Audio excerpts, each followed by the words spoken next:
السلام عليكم ورحمة الله وبركاته، ازيكم يا أحلى وأغلى ناس في الدنيا؟ عاملين ايه؟ يا رب تكونوا بخير وتكونوا كده في أسعد أوقات حياتكم. طبعا زي ما احنا متعودين، أول حاجة كده بنعملها اشتراك في القناة وفعل الجرس واعملي لايك للفيديو عشان ان شاء الله يوصلك مني كل جديد. وبرحب بالناس الجديدة اللي انضمت عندي في القناة.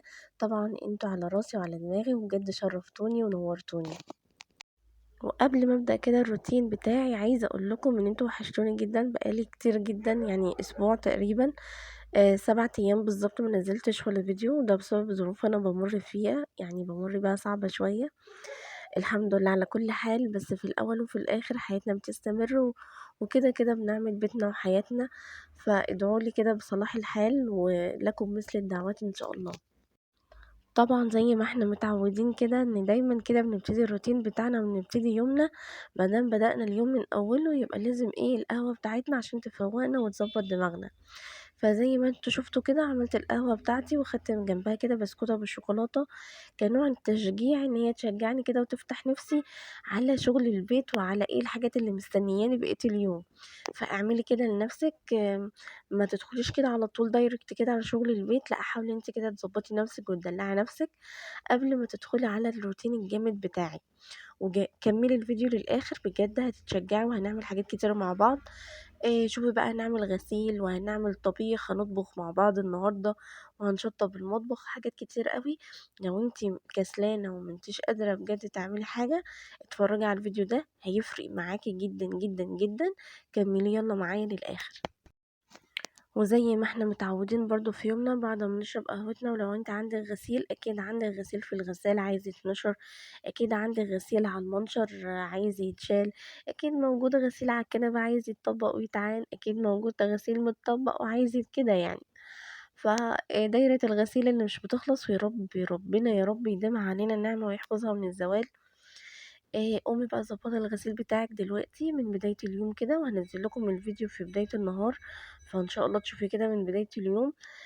عشان تتشجعي وتتنشطي وتقومي كده. بصوا انا شلت غسيل وقمت نشرت غسيل تاني في ساعتها، قبل ما اطبق الغسيل كنت نشرت الغسيل اللي كان موجود عندي في الغسالة. ده كده من بداية اليوم تخلصي من الغسيل، خطوة مهمة جدا جدا جدا. لو خصوصا لو عندك أطفال بقى وفي استهلاك دايما للهدوم، فانتي حاولي ان انتي تعملي كده عشان تظبطي يعني ايه من بداية اليوم يكون مظبوط كده من أوله. فانتي ظبطي الغسيل بتاعك اهو، ده الغسيل اللي انا شلته، قلت بقى ان انا ايه هطبقه على طول مش هركنه على الكنبة. لان زي ما بقول لكم كتير قوي في فيديوهاتي، الفيديو يعني الغسيل ده بيعمل كركبة ملهاش لازمة. فانتي هحاول ان انتي تتخلصي من الكركبة دي اول باول، وتظبطي الغسيل وتعينيه في مكانه على طول. علشان ما تحسيش ان في كركبة ملهاش لازمة حواليكي، وتحسي ان انتي في دوامة الترويق دايما على طول بتروقي. طب ليه؟ حاجة زي كده اعملها ظبطها على طول وعينها على طول في مكانها، مش هتاخد مني وقت خالص. وما تنسيش دايما وانتي كده شغالة في شغل البيت، استغفر ربنا، صلي على النبي كتير. اقري المعصين وانتي بتشتغلي. حاولي ان انتي يعني ايه فاهمة، يكون كده لسانك رطب كده بذكر الله. بتفرق كتير في النفسية، بتفرق كتير ان الواحد ساعات كده يعني بيجي عليه وقت ان هو ناسي يذكر ربنا. تحس ان انتي قلبك مش حي كده بذكر ربنا. فان انتي تبقي دايما فاكرة ان انتي تذكري ربنا وانتي بتشتغلي في بيتك، دي من الحاجات اللي بتخلي قلبك حي. قلبك حاسس بربنا، قلبك مشغول بربنا. بتراجعي نفسك دايما في الحاجات الغلط اللي انت عملتيها. لما بتذكري ربنا كتير، ربنا بينبهك للحاجات الغلط اللي انت بتعمليها. اي افعال بقى غلط، يعني مثلا ايه، رديتي على مامتك رد مش حلو، زعلت اختك، زعلت صاحبتك. تبداي ان انت تراجعي نفسك وتصلحي اخطائك دي.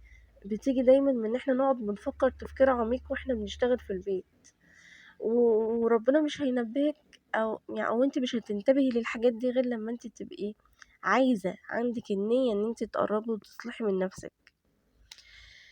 بس كده يا بنات، كنت انا بقى هنا خلاص كده ظبطت الغسيل بتاعي، وكنت كمان ايه عينته. من اهم الحاجات اللي بتظبط يومك بجد. ندخل بقى هنا على المطبخ بتاعنا. وكنت هنا بدأت بقى الغدا بتاعي، كنت سلقت لحمة وقلت بقى خلاص هعمل معاها ايه كوسة. صينية كوسة كده وكانت بجد تحفة. بس أنا مش باعرف أصور لكم الأكل بعد ما بيخلص، لأن إيه فاهمين بيبقى فيه ناس كتير حواليا عايزين ياكلوا وكل واحد ليه مشوار وليه دنيا، فمش باعرف خالص إن أنا أصور اللحظات الأخيرة. نفسي بجد أصور لكم الطبق كده بعد ما أخلصه، بس عادي عادي مش مشكلة. هنا بقى عملت كوسة وكنت بنجرها وبعد كده قطعتها. بس بجد الكوسة يا بنات من أهم الحاجات الخضار المهم جدا لولادك. يعني حاولي ان انتي تقللي من الخضار اللي هو المجمد اللي احنا بنشتريه من بره ده على طول. ده مش صحي قوي يعني فاهمه، ده مش هيفيدهم. انتي برضو مش ضامنه الايد اللي ماسكاها. لكن هنا شايفين انا بغسل الحاجه كذا مره تحت ايدي تحت الحنفيه على طول، وايدي نظيفه وعارفه. هنا بقى الرينج لايت قفل، قعدت احاول افتحه في الاخر فتح الحمد لله واشتغل. بس فأنتِ عارفة بُصّوا هنا أنتِ طلعت بايظة رميتها. هل لو في حاجة مجمدة طلعت بايظة بيرموها؟ مش عارفة بصراحة، مش متأكدة. عشان كده مش باحفّز أو إن أنا مُعتمدة عليها بشكل كامل. ساعات باجيبها الحاجات المجمدة دي بس لمّا باكون مضطرة، لكن في أغلب الوقت لأ، باحب إن أنا أعمل الخضار بنفسي بإيدي كده. باحس إن ده أنضف، وباحس إن أنا إيه فاهمة، باكون مرتاحة نفسيًا كده والأولاد بتاكل. وخلّي كده إيدِك سريعة كده وأنتِ شغّالة. طبعًا دي مش السرعة الطبيعية، أنا مسرّعة الفيديو، بس أنتِ حاولي زي ما بنتكلّم كتير إن أنتِ تنجزي حاجات كتير في وقت قليل، ده هتفرق معاكِ في يومِك أوي. خصوصًا لو أنتِ من الناس اللي عندها بتعمل مليون حاجة في وقت واحد، وأكيد أنتِ منهم يعني. بس كده يا بنات، فقطّعت بقى نجرت الكوسة وقطّعتها، هاقطّعها برضه معاكم. وكنت بقى في الوقت ده مضبّطة الصينية اللي أنا هاعمل فيها الكوسة، وبشر البصل وعصرة الطماطم، ومضبّطة حاجتي. أنا بس واقفة إن أنا إيه باقطّع الكوسة بتاعتي. بس باحاول إن أنا أضبّط إيه فاهمين الحاجات اللي بتبقى رخمة كده، البصلة المبشورة، الطماطم اللي بتتعصر، بتبقى حاجات تقيلة علينا شوية. فأنا باحاول إن أنا أنجزها بحيث إن أنا إيه لمّا أقطّع الكوسة كده وأمّا أقطّع الخضار، أحس إن أنا أنجزت كده وعملت إنجاز كده وإن أنا خلّصت، يعتبر خلّصت. يا دوبك كده إن أنا باشوّح البصلة في زيت أو حتّة سمنة، وبعد كده باشوّح الكوسة نفسها في البصلة والسمنة، واسيبها كده لمّا تدبل حاجة بسيطة. وبعد كده باحط عليها الصلصة اللي أنا ضارباها في الخلاط، الطماطم اللي أنا ضارباها في الخلاط، وبعد كده بازوّدها من شوربة اللحمة. لو اللحمة عندي مسلوقة كويس أوي باحطها في الآخر، لو لسه محتاجة سِوَى حاجة بسيطة باحطها تكمّل سِوَى معاها في وسط إيه، في وسط الخضار. بس كده يا بنات، فكنت أنا كده خلّصت بقى خلاص الطبيخ بتاعي وعملت الرز وخلاص واتغدينا وكُلّه تمام. دخلنا بقى هنا على إيه، على المواعين بقى بتاعة الغدا. برضه من الحاجات اللي أنتِ يعني هنا كانت حوالي الساعة 22:00 بس أنا حلفت والله ما أنا نايمة غير لمّا أعمل المواعين. بس فكانت من الحاجات اللي بتخلّيني أبقى مرتاحة نفسيًا إن أنا أخلّص المواعين بتاعتي بدري، أو أنا أخلّصها قبل ما أنام، مش سواء بقى بدري متأخر، المهم إن أنا أنام أحط راسي على المخدة والمطبخ بتاعي نضيف وزي الفل. حتى أنا نضفت المطبخ وضبّطته خالص وما قدرتش إن أنا أعمل لكم الصوت على الفيديو ومنتج الفيديو غير الصبح بقى لمّا صحيت تلاقوا صوتي دلوقتي نايم يعني. بس كان أهم حاجة عندي إن أنا أهم كمان من إن أنا أنزّل الفيديو إن أنا المطبخ يكون خالص ويكون نضيف. ولمّا تلاقي كده شغل البيت كده زايد عليكِ والحمل تقيل عليكِ، قولي اللهم أخرجني من حولي وقوتي إلى حولك وقوتك.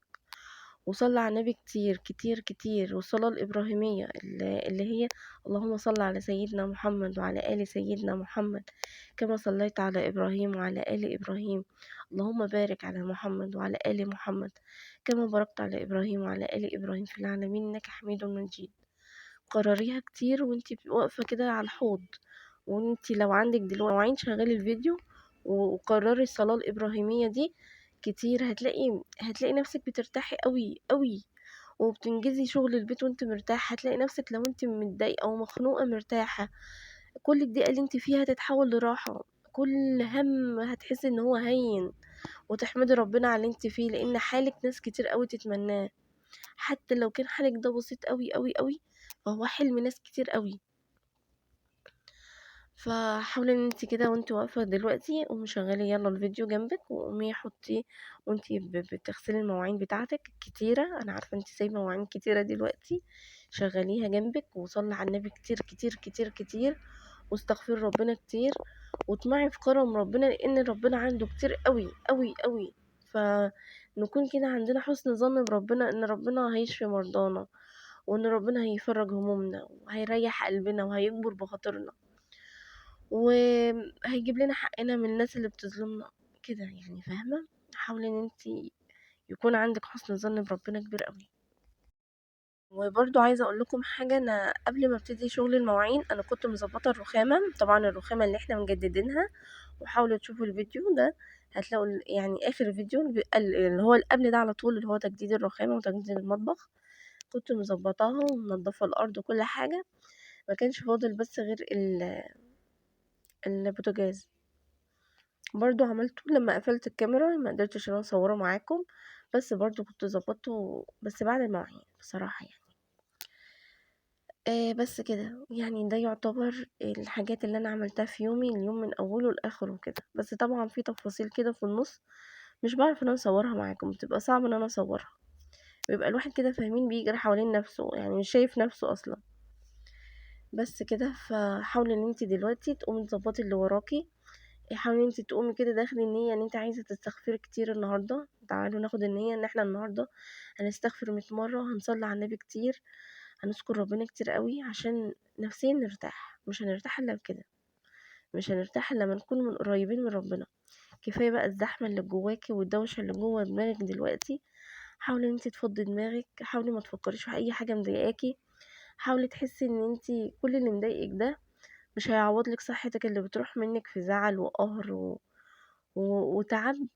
لأ خلاص بقى نوقف كل ده، هدوء، شوية هدوء بقى كده، وإن انتي ترتاحي كده بذكر ربنا. حاولي تاخدي شاور كده يعني فاهمة، ينعنشك كده، غيري البيجامة بتاعتك، حطي البرفيوم الحلو اللي انتي بتحبيه، اشربي قهوتك، خدي المشروب المفضل بتاعك، انزلي شم هوا حتى لو لوحدك، مش هتعرفي خلاص افتحي الشباك بتاعك، اقفي فيه لوحدك. المهم انتي لازم النهارده من خلال الفيديو بتاعي ده ناخد هدنة من كل حاجة تعبانة وكل حاجة مزعلانا، لان فعلا محدش هيعوض صحتنا اللي بتروح. شايفين بقى الشطارة بتاعتي؟ عملت كمان المقلاية اللي هي القارب ده اللي كنت عاملة فيه الكوسة، وكمان حتى حلة الرز اللي احنا بنسيبها لتاني يوم ما سبتهاش، والله والله ما سبتها، وعملتها وخليتها بصوا تلمع كده وبتبرق. دي من اهم مسببات السعادة يا جماعة. الاكتئاب ساعات بيخلينا اللي هو مش قادرين نقوم نعمل حاجة، بس تشجعي وقولي الدعاء اللي انا قلتلك عليه، اللهم اخرجني من حولي وقوتي الى حولك وقوتك، وشغلي جنبك قرآن، او شغلي اللهم صل على النبي، شغلي الراديو على اذاعة القرآن الكريم، شغلي بخور، حطي معطر، ريحي نفسك بقى، خلاص بقى كده، كفاية كفاية تعب. طب لو انتي وصلنا هنحط ايه اللايك بتاعنا الجميل وتشجيعك ليا اللي بيفرحني جدا، ويا رب الفيديو ده يوصل لأكبر عدد من الناس ان شاء الله بإذن الله.